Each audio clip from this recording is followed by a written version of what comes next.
অসুস্থ শরীর নিয়েই আর্য ছুটে গেল অপর্ণাকে বাঁচাতে। তো পুরোটা জানতে ভিডিওতে লাইক দিয়ে চ্যানেলটা সাবস্ক্রাইব করে দেখতে থাকুন। চিরদিনই তুমি যে আমার সিরিয়ালের আগামী পর্বে আমরা দেখতে পাবো আর্য অসুস্থ হয়ে শুয়ে রয়েছে হসপিটালের বেডে। আসলে আর্য পুরো কোমাতে চলে গেছিল, তার বাঁচার কোনো আশাই ছিল না। কিন্তু তখন আর্যর মা রাজলক্ষ্মী দেবী আর্যর কাছে গিয়ে মনে করায় যে আর্য, তুমি তো কথা দিয়ে কথা রাখো, এইভাবে তো হাল ছেড়ে দেওয়ার মানুষ তুমি নাও, তাহলে আজকে কেন তুমি হাল ছেড়ে দিচ্ছ এরকম করে।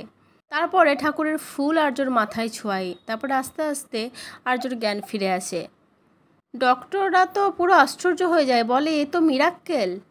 তারপর আর্য আস্তে আস্তে কিছুটা সুস্থ হয়ে ওঠে, চোখ মেলে তাকায় তার মায়ের দিকে, কিন্তু তখনও তার পুরোটা জ্ঞান আসে না। সেই অবস্থাতেই সে বারবার অপর্ণার নাম বলতে থাকে। তার মা রাজলক্ষ্মী দেবী সেটা বুঝতে পেরে বাইরে এসে বলে, অপর্ণা কোথায়, তাকে কেন দেখছি না। তখন কিঙ্কর বলে, অপর্ণা তো এখানে আসেনি। তখন রাজলক্ষ্মী দেবীর মনে হতে থাকে যে তারাসুন্দরী মা কি তাহলে এটার কথাই বলেছিলেন, অপর্ণার বিপদের কথা। এবার কে বাঁচাবে অপর্ণাকে। তারপর কিঙ্করকে অপর্ণার খোঁজখবর আনানোর জন্য বাইরে পাঠায়।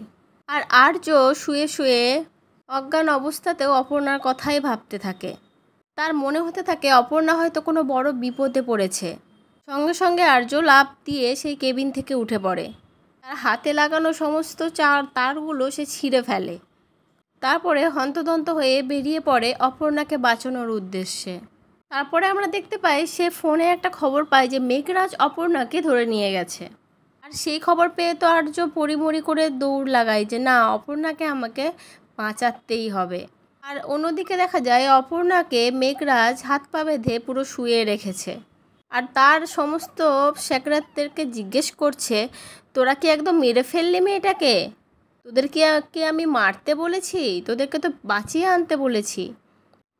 অবস্থায় যদি আর্য হন্তদন্ত হয়ে ছুটে গিয়ে অপর্ণাকে রক্ষা করতে পারে মেঘরাজের হাত থেকে, হন্তদন্ত হয়ে ছুটে গিয়ে অপর্ণাকে রক্ষা করতে পারে মেঘরাজের